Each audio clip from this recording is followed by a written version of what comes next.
हरसब्ज, सोने की मिट्टी, एक परिवार, बंटवारा और वो खजाना जो साथ नहीं जा सका। भाग 1। मुल्तान के रामलाल। 1947 से पहले मुल्तान अब पाकिस्तान के एक पुराने मोहल्ले में पंडित रामलाल अपने परिवार के साथ रहते थे। काफी संपन्न थे, सोने के गहने, खेती की जमीन और एक पुराना हवेली नुमा घर। पर वह सबसे ज्यादा प्यार करते थे अपनी जमीन की मिट्टी से। भाग 2। बंटवारे की आग। अचानक बंटवारे की घोषणा हुई। हिंदू परिवारों को मुल्तान छोड़ना पड़ा। आग, लूट, खून, सब कुछ बदल रहा था।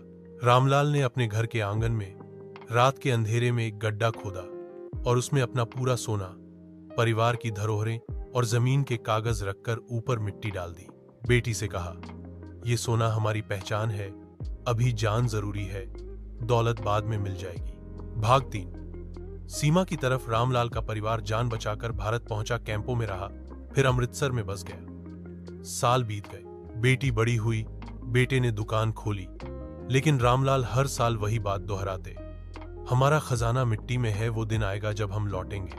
भाग 4। आखिरी वक्त। एक दिन रामलाल की तबीयत बहुत बिगड़ गई। बेटी को पास बुलाया और एक नक्शा दिया आंगन का, पेड़ के पास की जगह का। जब वक्त सही लगे, कोई भरोसेमंद हो ये देना।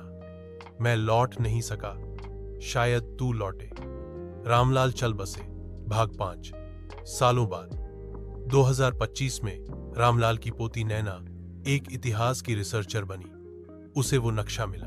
उसने पाकिस्तान सरकार से परमिशन ली। मुल्तान गई। वो जगह अब एक स्कूल बन चुकी थी। स्कूल प्रिंसिपल ने कहानी सुनी और खुद खुदाई की इजाजत दी। भाग 6। मिट्टी से निकली पहचान।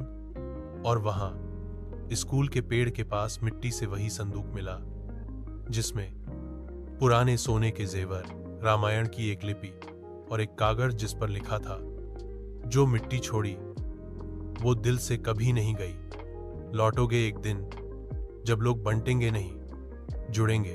अंत। नैना वो खजाना भारत नहीं लाई, वो वही स्कूल में एक छोटा म्यूजियम बनवाया, रामलाल स्मृति केंद्र, जिसमें लिखा गया, बंटवारा हुआ था, जमीन का रिश्तों का नहीं। सीख। धन जरूरी होता है, लेकिन पहचान उससे भी बड़ी होती है। जो मिट्टी छूट जाती है, उसकी खुशबू उम्र भर रहती है। बंटवारे से जमीनें अलग होती हैं, जड़ें नहीं।